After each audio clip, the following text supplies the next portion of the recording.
بسم اللہ الرحمن الرحیم۔ عزیز طلباء، اللہ رب العزت کے فضل اور اس کی توفیق سے گلستان سعدی کا دوسرے باب کی آج چوتھی حکایت پڑھنے کی ہم سعادت حاصل کر رہے ہیں۔ شیخ سعدی شرازی رحمۃ اللہ تعالی علیہ نے فرمایا، دزدے بخانہ پارسائے در آمد۔ دزدے کہتے ہیں چور کو، بخانہ گھر میں، پارسائے کہتے ہیں درویش، پرہیزگار درویش، در آمد آیا۔ ایک چور جو ہے وہ ایک متقی پرہیزگار درویش کے گھر میں آیا۔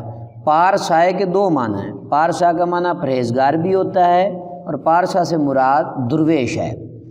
دزدے بخانہ پارسائے در آمد، ایک چور درویش کے گھر میں آیا، ایک چور جو ہے وہ درویش کے گھر میں آیا۔ چنداں کے طلب کرد، بہت کوشش کی اس نے چیزیں ڈھونڈنے کی، چیزیں نہ یافت، کوئی بھی چیز اس نے نہ پائی۔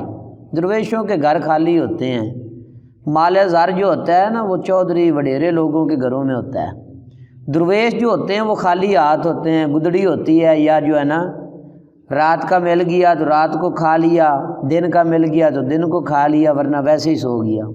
درویش لوگ ایسے ہوتے ہیں، ٹھیک ہے نا جی۔ تو چیزیں نہ یافت، اس چور نے کوئی بھی چیز نہ پائی۔ دل تنگ شد، اب وہ چور جو ہے وہ رنجیدہ ہوا۔ چور کیا ہوا جی؟ تنگ شد کا معنی رنجیدہ ہوا۔ پارسا را خبر شد، وہ جو درویش تھا اس کو خبر ہو گئی کہ اب یہ ڈھونڈ ڈھونڈ کے گھر میں چیزیں تھک گیا ہے چور، اب اسے کچھ بھی حاصل نہیں ہوا۔ اس پرہیزگار اس درویش کو خبر ہو گئی۔ گلیمے کے برآں خفتہ بود، گلیم کہتے ہیں کملی کو، چادر کو۔ گلیمے کے برآں خفتہ بود، وہ چادر، وہ کملی کہ برآں جس پر خفتہ بود وہ سویا ہوا تھا، جو چادر اوڑھ کر وہ سویا ہوا تھا وہ کون جی؟ درویش آدمی۔ اس نے دیکھا اب چور نے بڑی کوشش کی ہے، اسے کچھ نہیں ملا، تو اب جب چور رنجیدہ ہوا اس نے دیکھا کہ اب چور کو کچھ نہیں ملا، چور رنجیدہ ہو گیا ہے۔ گلیمے کے برآں خفتہ بود، اب وہ چادر جو پہنے ہوئے جو گھر کا درویش تھا وہ سویا ہوا تھا، اس نے وہ چادر جو ہے جو اپنے اوپر پہن رکھی تھی، در راہ دزد، در راہ دزد انداخت، وہ چادر جو ہے چور کے رستے میں ڈال دی۔ انداختن مصدر سے یہ انداخت فعل ماضی مطلق معروف ہے۔ اس درویش نے در راہ دزد، چور کے راستے میں انداخت وہ چادر پھینک دی، تا محروم نہ شود، تاکہ وہ میرے گھر سے محروم ہو کر نہ جائے۔ یہ ہوتے ہیں جی درویش لوگ، بزرگ لوگ، کہ ان کے در پہ آنے والے جو ہوتے ہیں وہ انہیں بھی خالی ہاتھ نہیں بھیجتے۔ غوث اعظم پاک کی بارگاہ میں اگر چور چوری کرنے آ جائے تو آپ اسے کتب بنا دیتے ہیں۔ تو یہ درویش جو ہیں، بزرگ جو ہیں، انہوں نے اپنی چادر اتاری اور چادر اتار کر جہاں سے چور نے گزرنا تھا وہاں رستے میں ڈال دی، تاکہ چور جو ہے میرے گھر سے خالی ہاتھ نہ جائے۔ گلیمے کے برآں خفتہ بود، جو چادر اس نے پہن رکھی تھی، اوڑھ رکھی تھی، جس میں وہ سویا ہوا تھا، در راہ دزد انداخت، اس نے چور کے رستے میں ڈال دی، تا محروم نہ شود، تاکہ وہ چور محروم نہ ہو، محروم ہو کر گھر سے نہ جائے۔ قطع شنیدم کے مردان راہ خدا، دل دشمنا راہ نہ کردند تنگ۔ میں نے سنا ہے، مصنف کہتے ہیں میں نے سنا ہے، مردان راہ خدا، اللہ تعالیٰ کی راہ کے جو مرد ہیں، اللہ کے جو نیک بندے ہیں، درویش لوگ، دل دشمنا، دشمنوں کے دل کو، راہ میں نہ کو، نہ کردن تنگ، نہ کردن تنگ، وہ دشمن کے دل کو رنجیدہ نہیں کرتے، رنجیدہ۔ شنیدم کے مردان راہ خدا، اللہ کی راہ کے جو مسافر ہیں، اللہ کے جو نیک بندے ہیں، دل دشمنا راہ نہ کردن تنگ، وہ دشمن کے دل کو بھی رنجیدہ نہیں کرتے۔ تو راہ کہ میسر شود ای مقام، بدوستانت خلافس تو جنگ۔ تو راہ میں نہ تجھے، کہ میں نہ کیسے، میسر شواد میں نا میسر ہوگا ای مقام میں نا یہ مقام، کہ بادوستانست تیرے دوستوں کے ساتھ، تیرا دوستوں کے ساتھ، خلافست اختلاف ہوتا ہے، واؤ میں نہ اور جنگ میں نہ لڑائی جھگڑا۔ ترجمہ سمجھے، ترا کہ میسر شود ای مقام، تجھے یہ مقام کیسے میسر ہوگا، تجھے یہ مقام کیسے میسر ہوگا کہ بادوستانت تیرا دوستوں کے ساتھ، خلافست و جنگ دوستوں کے ساتھ اختلاف اور لڑائی جھگڑا رہتا ہے۔ جب تیرا دوستوں کے ساتھ لڑائی جھگڑا رہتا ہے تو دشمنوں کے ساتھ خیر خواہی کیسے کرے گا؟ تو دوستوں کے ساتھ پہلے بھلائی کر، پھر تیرے دل میں یہ کیفیت پیدا ہوگی کہ تو دشمنوں کے ساتھ بھی درویشوں کی طرح خیر خواہی کرے گا۔ مودت اہل صفا چے در روئی وچے در خفا وچے در کفا۔ اہل صفا جو ہوتے ہیں، جو روشن ضمیر ہوتے ہیں، جن کے دل صاف ہوتے ہیں، چہ در روئی وچہ در خفا، وہ سامنے اور پیچھے جو ہے وہ برابر رہتے ہیں، یعنی کسی کے سامنے بھی وہ کسی کی غیبت نہیں کرتے ہیں، کسی کے چلے جانے کے بعد بھی وہ غیبت نہیں کرتے، ان کے دل روشن ہوتے ہیں، ان کی کیفیت جو ہے وہ درست ہوتی ہے، وہ کسی کے سامنے بھی غیبت نہیں کرتے، کسی کو برا بھلا نہیں کہتے۔ چہ در روئے اس کا معنی ہے چہرے کے سامنے، چہرے کے یعنی لوگوں کے سامنے۔ اچھا، چہ در کفا اس کا معنی کفا کہتے گدی کو، یہ جگہ یعنی پیچھے والا جو حصہ ہے، جب کوئی بندہ چلا جائے تو اس کے پیچھے بھی وہ غیبت نہیں کرتے۔ ترجمہ سمجھے، مودت اہل صفا چہ در روئے وچہ در کفا، جو اہل صفا روشن ضمیر ہیں، صاف دل والے ہیں، وہ لوگوں کے سامنے اور لوگوں کے پیچھے غیبت نہیں کرتے، برابر رہتے ہیں۔ نہ چنا کہ از پست عیب گیرند، اس طرح وہ نہیں ہوتے کہ از پست پیچھے سے عیب گیرند لوگوں کے عیب بیان کریں، وہ لوگوں کے عیب بیان کرنے والے نہیں ہوتے۔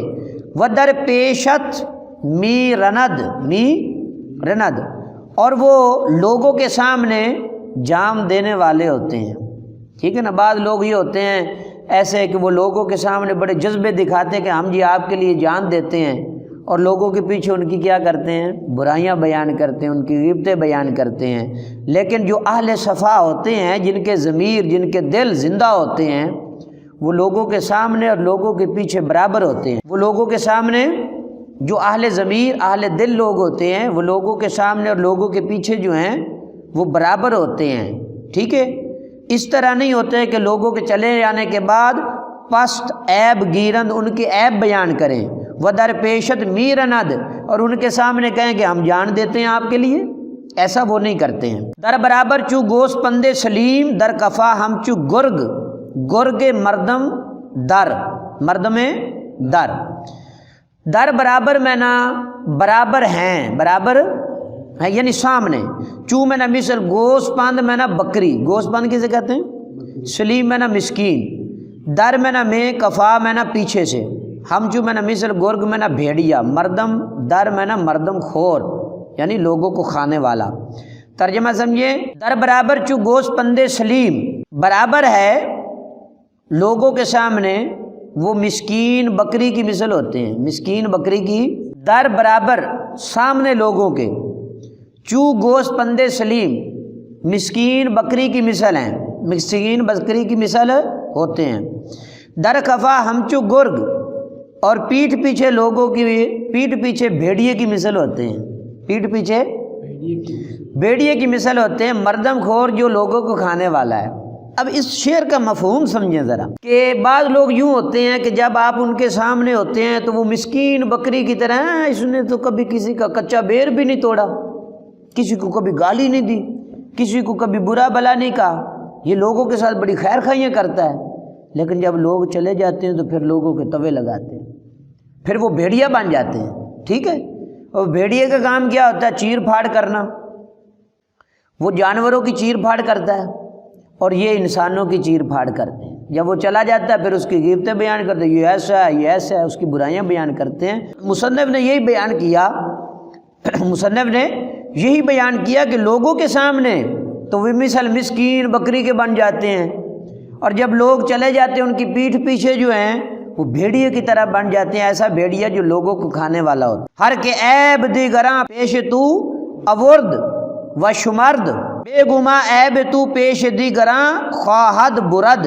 اب ترجمہ سمجھیں، ہر جو شخص عیب دیگراں دوسروں کے عیب پیش تو تیرے سامنے اورد لائے و شمرد اور بیان کرے، گنتی کرے، بے گما بے شک، اس بات میں کوئی یہ بغیر گمان کے کہہ رہا ہوں، بے شک عیب تو تیرے عیب پیش دیگراں دوسروں کے سامنے خواہد برد وہ لے آئے گا، وہ لانا چاہے گا۔ ترجمہ سمجھیں، ہر کے عیب دیگراں پیش تو اوردو شمرد، ہر جو شخص دوسروں کے عیب جو ہے، دوسروں کے عیب تیرے سامنے لائے اور بیان کرے، بے گما عیب تو پیش دیگراں خواہد برد، اس بات میں کوئی شک نہیں ہے کہ وہ تیرے عیب جو ہیں لوگوں کے سامنے لائے گا، لوگوں کے سامنے لائے گا۔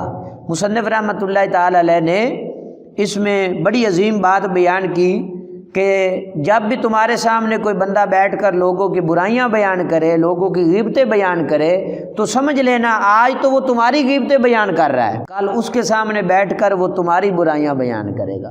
اس لیے تم اپنے مسلمان بھائی کی غیبت نہ سنو، اس کی برائی نہ سنو، تاکہ وہ تمہاری کوئی برائی وہاں جا کر بیان نہ کرے۔